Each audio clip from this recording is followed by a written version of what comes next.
عراق لە ساڵێکی نوێدایە و کار دەکات بۆ پێکێنانی حکوومەتێکی نوێ کەواتە عراق دەچێتە قۆناغێکی نوێ و کارش دەکرێت بۆم قۆناغە نوێیە کە پێکێنانی حکوومەتی نوێ عراقم شەوی ڕابردوو هەرێکە لە سەرۆکی پەرلەمان و جێگرەکانی هەڵبژێردا لە پاش 15 ڕۆژی دیکە سەرۆکی پەرلەمانیش هەڵدەبژێرێت و هەنگاو بە هەنگاو کار دەکرێت بۆ ئەوەی کە بتوانرێت حکوومەتەکە بە شێوازێکی باش و تاو تۆکمە ئەم حکوومەتە پێک بهێنرێت بەڵام قسە لەسەرەوە دەکرێت ئاگەر بۆ نمونە حکوومەت دوا بکەوێت چ کاریگەریەک دەبێت لەسەر ئابووری حکوومەتی عراقی و هەروەها چی دروست دەکات بۆ هاوڵاتیان ئێمە گفتوگوێن بابەتاکەین لەگەڵ یادنەوزاد ئەندامی دیسکی ئابووری کورسات نیوز مامۆسایەت بەخێر بێ سپاس زۆر بەخێر بێ مامۆستا ئەگەر حکوومەت دوا بکەوێت پێکێنانی چکە قۆناغ بە قۆناغ خۆ دەزانێت ڕەنگە کاتی بێت هەندێک جار گرفتێک دێتە پێشەوە ڕەنگە بۆ نمونە ئەو 15 ڕۆژەی کە بۆ دیاریکردنی سەرۆک کۆمار دیاریکراوە ڕەنگە ببێ بۆ 30 ڕۆژ بۆ ئەوی کە بتوانێت قۆناغەکە باشی بەڕێوە بچێت ئەمانە کاتیان دەبێت و ترسیش لای هاوڵاتی دروست دەکات ئەگەر حکوومەتەکە دوا بکەوێت کاریگەری لەسەر ئابووری وڵات دەبێت ئەمە چ کاریگەری دروست دەکات دەستە خۆش بێت حقت دواکەوتنی پێگەێنانی حکوومەت دواکەوتنی پێگەێنانی وەزارەتەکان ئەمانە هەمووی 2000 کاریگەری هەیە لەسەر ئابووری عێراق بە شێوەیەکی گشتی و ئابووری هەرێمی کوردستانیش بە تایبەتی لە عێراقدا بۆ نمونە دواکەوتنی حکوومەت و پێگەێنانی حکوومەت بەمانای دواکەوتنی بودجەی ساڵی 2022 دێ ڕاستە ڕۆژنووسی بودجەی 2022 لە 21 دانراوە بەڵام ئەو ڕەوشەی لە 21دا پێی تێپەڕێوین لە ئێستادا زۆر جیاوازترە بۆ نمونە لە ڕۆژنووسی بودجەی 2022دا بەرمیلێک نەوت بە $50 خەمڵێنراوە ئێستاکە ئێمە گفتوگۆکن بەرمیلێک نەوت $80 تێپەڕانەوە بۆیە خۆی لە خۆیدا پێویستی بە پێداچوونەوەیە ئەمە بەمانایەوە داهاتەکانی عێراق زیاد دەکات لە ساڵی 2022 داواتە کورتێنانی نامێنێ لە بودجەیە بەپێی نرخی نەوت بێ بەپێی هەناردەکردنی نەوتیش بێت چونکە ئۆپیک پلاس بڕیاریدا لەسەر زیادکردنی هەناردەی نەوتی وڵاتانی چەک لەوانە عێراقە کە 400,000 بەرمیل نەوتی ڕۆژانەی بۆ زیادکراوە لە مانجی دووە دەست پێ دەکات زیادەی هەناردە واتە زیاتر فرۆشتن واتە داهاتی زیاتر بۆ عێراق ئەمانە و چەندین حاڵەتی تر لە غیابی حکوومەتدا یاخود تەشکیل نەکردن دانەمەزراننیدا بودجە دواکەوتن بەمانایەوە دێکە هەموو ئەو بابەتانی پێیوەستن بە بودجەوە دوا دەکەوێت لە بودجەدا ئێمە باز لە داهات و خەرجیەکان دەکەین ئەو داهاتانی عێراق هەیەتی و خەرجیانی دەیکا لەو ساڵەدا بەمانای چی دێ بەمانای دواکەوتنی بۆ نمونە دامەزراندنی فەرمانبەر دێ بۆ نمونە هاوڵاتی دێت لە بودجەیە کە ساڵانە بۆی تەرخان دەکرێت بەمانای بەگڕخستنەوەی پرۆژەکان دێ ساڵانە کە بودجەی بۆ تەرخان دەکرێت هەموو ئەمانە کاریگەری دەبێت لە کاتی دواکەوتنی بودجەدا بەتەکید مامۆستا پێشبینیەکەن حکوومەت دوا بکەوێت پێکەنانی حکوومەت دوا بکەوێت بەتەکید یعنی ئەوە ئەزمونمان هەیە ڕەنگە ئەگەر ئەزمونەکانی پێشوو سینارۆکانی پێشتریش بینەوە بەرچاوی خۆمان ڕەنگە بتوانین پێشبینی بکەم بەڵام من پرسیارەکە لە تۆ پێشبینیەکەیت لە عێراقدا هەموو کاتیەوە ڕوویداوە یعنی شتێکی چاوەڕوان کراوە کە شتێکی وارە چاوەڕێ بکەین بەڵێ بەتەکید دواکەوتنی پێگەێنانی حکوومەت و دواتر سوێن خواردنی وەزیرەکان و دواتر نردنی بودجە ڕۆژنووسی بودجە بۆ پەرلەمان و دواتر پەسەندکردنی لەلایەن سەرۆکی کۆمارەوانەیە ینی ئەم پرۆژەیە زۆر دەخایەنێت وەکو کات و دووبارە بابەتەکە سیاسیە تەوافقی سیاسیشی دەوێت ینی کێشەی عێراقەوەیە هەموو بابەتەکان پێیوەستن بە سیاسەتەوە تەنانەت لایەنە ئابوووریەکەشی واتە کاتێک بودجەیەک دەخەمڵێنرێ بودجەیەک تەرخان دەکرێت دەبێت لایەنە سیاسیەکان لەسەری کۆک بن بۆی لە پەرلەمان دەنگی پێ بدەن دواتر بچێتە بواری جێبەجێکردنەوە کەواتە پرۆسەکە حتمما من بەو گەشببینیە سەیری ناکەم لە ماوەیەکی نزیکدا جێبەجێ بکرێت بۆیە لە غیابی ئەم چەند مانگەی سەرەتای ساڵی 2022دا بە تێپەڕینی یەک لەسەر 12 بودجەی ساڵی پێشووتر دەڕوات واتە مانجی 1 و 2 3 هەتاکو حکوومەت پێک دەێنرێت حکوومەتی عێراقی مامەڵە بەو بودجێ دەکات کە ساڵی ڕابردوو لە 2021دا دایناوە سێ مانگی دیکە ئەم پرۆسێ درێژە بکێشێ لانیکەم من باس لە بودجاکەم بەڵێ لانیکەم دەکەوێتە بەهارەوانێ بۆ تەزدیقکردنی بودجە چونکە پرۆسەکە خۆی سستە بۆ تا دەیبینین ئێمە دوێنێ بۆ نمونە هەڵبژاردننی سەرۆکی پەرلەمان دواتر هەڵبژاردننی سەرۆکی وەزیران دێ دواتر سەرۆکی کۆمار دێ دواتر ینی لیژنەکان پێک دەهێنرێ دواتر ینی پرۆسەکە ئالۆزە تا ڕادێک ئالۆزەکەشی دەگەڕێتەوە دوو بەشی بۆ لایەنە سیاسیەکان کە کۆگ نین یاخود هاودەنگ نین لەسەر بابەتێک هەمیشە هەر یەکە و دەیەوێت مشکلەکەی ئەوەیە بە دوو لایەن ئیشکایەک بۆ مەسلحەتی خۆی دوو بۆ پیشانی دا کە جێ دڵسۆسترە لە عێراقدا هەمیشە ئەمە لە پەرلەمانی نوێ عێراقدا دوێنێ بینیمان بەو نمایشەی کە لەلایەنە سیاسیەکانەوە کرا تا ڕادێکی زۆر پیشانی داین کە حکوومەتێکی زۆرینەیە واتە حکوومەتێکی تەوافقی نییە حکوومەتێکە لەسەر بنەمای چێ زۆرترین کورسیان دەسەڵاتی هەیە ئەو بڕیارەدات ئەمە کە کارەساتێکە لە ساڵی 2022 عێراق بۆ ئەو بگەڕێتەوانێ کە ئەزمونێکی دوور و درێژمان هەیە لەگەڵ یا سەرکەوتوش نەبووین و کەسانی پسپۆرج من لەو پەرلەمانەیە زۆر بەداخەوە یعنی کە تەماشای دەکەی دەبواە پەرلەمان ئەنجومەنی نوێنەرانی عێراق بەتایبەت مەقسەم لەسەرەوە کەسانی پسپۆر و شارەزا و ئەوەی تێدا بێت سەبارەت بە بواری ئابووری باز دەکەم سەبارەت بە بودجە باز دەکەم بەڵام بەداخەوە کەمترین لەو شارەزانانی تیا بۆیە هەمیشە دەبینیت لە کاتی ئامادەکردنی بودجەدا بۆ نمونە دەبینیت بۆیان ئامادە کراوە پێشتر لە ئەم وەزارەتی دارایی و دەنێرێتە لایەن ئەمان تێبینی وایان نییە زۆر جارتەنیا ناڕزایی دەردەبڕن کە بۆچی بۆ نمونە بودجە بەو شێوەیە داڕێژراوە بۆیە حکوومەتی عێراق من بۆ ساڵی 2022 تەماشا بکەین لە ڕووی ئابوووریەوە نێبارودۆخی باشتر دەبێت لە ساڵانی پێشوو باڵێ بە پێی ئەوەی کە نرخی $80 تێپەڕاندووە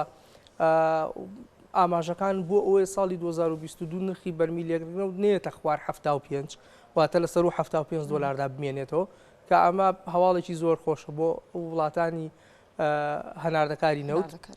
وەزایدەن عێراق لە ساڵی 2022 دا خۆ دەبینی نرخی بیان بەهای دیناری بەرز نەکردەوە بەرامبەر بە دۆلار هەروە خۆی ماوەتەوانێت کە ئەمەش داهاتێکی کێ بۆ عێراق دەگەڕێتەوانێ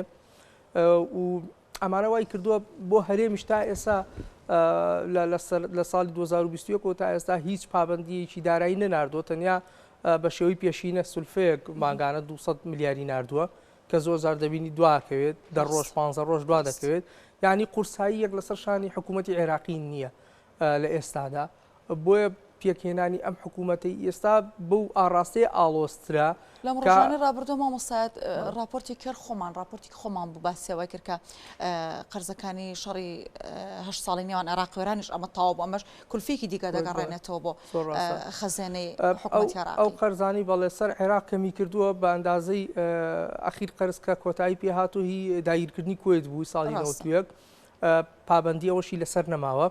ینی بارودۆخی ئابووری عێراق بەروباشی دەڕوا بەڵام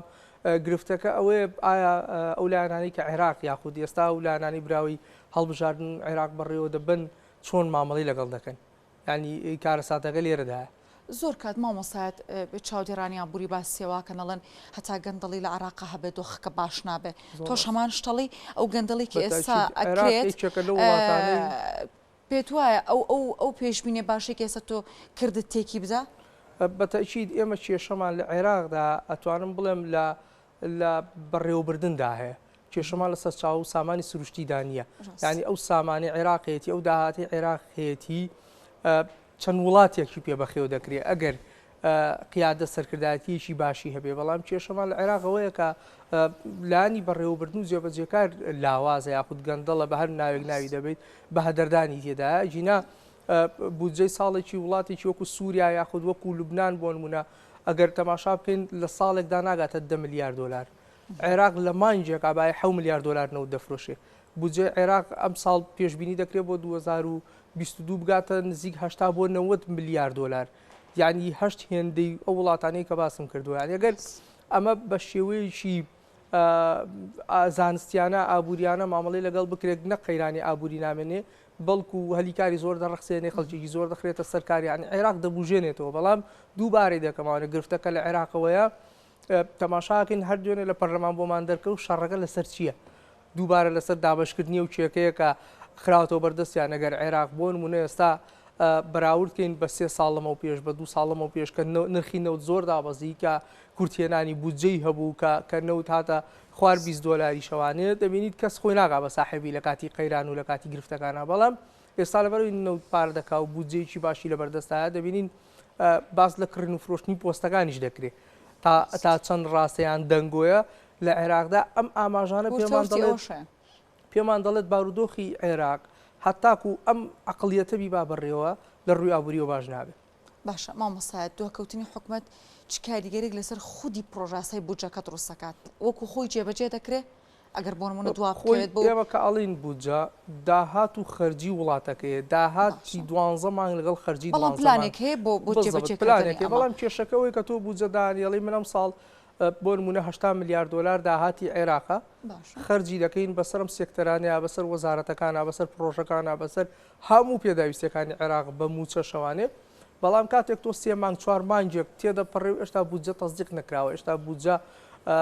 دانی پێدانەنراوە یعنی ساڵەکە بوو بە 8 مانگ ئۆتۆماتیکیەن کەواتە ئەمە بەشێکی زۆر لە بودجەکە دیار نەما لێرەدا و تەماشاکە وەزارەتی پلاندانانی عێراق پێش چەند ڕۆژێک بڵاوی کردەوە کە ئێمە نزیکەی 6,000 پرۆژەمان هەیە تەواو نەکراوە هی ساڵانی پێشووە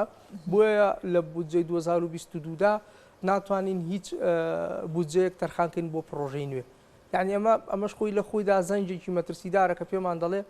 ئێمە 6,000 پرۆژەمان هێشتا یعنی ئەی پاری بودجەی ئەو ساڵانی پێشوو بۆ چۆن ڕۆیشتووە کە ئەم هەموو پرۆژەی ماوەتە و جێبەجێ نەکراوە تاواو نەکراوە کە هەمووشی بە هەر پرۆژێکیش بودجەی تایبەتی خۆی بۆ دیاری کراوە بەتەئکید بەڵێ بەتەئکید کە یعنی قەبارەی بە هەدەردانی